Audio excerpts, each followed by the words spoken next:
exactly does a perm work?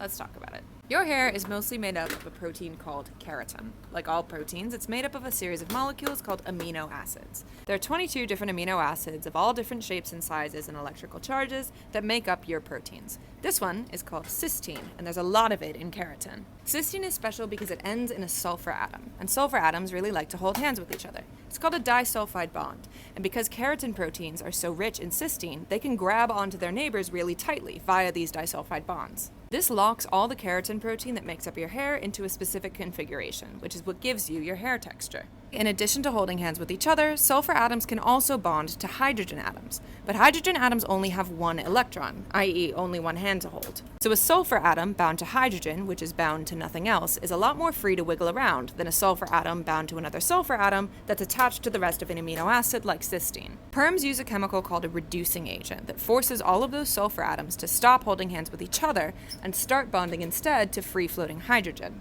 This means the keratin proteins aren't hooked up to each other anymore, which makes your hair super malleable at the molecular level. Then a new chemical called an oxidizing agent gets added. Oxidizing agents gobble up hydrogen atoms, stripping them away and allowing the sulfur atoms on the cysteines to start finding each other and reforming those disulfide bonds. This means all those keratin proteins start to grab onto each other again, which essentially locks the hair back into place. And if the hair happens to be wrapped around a curler at that particular moment, it will lock into place in that shape.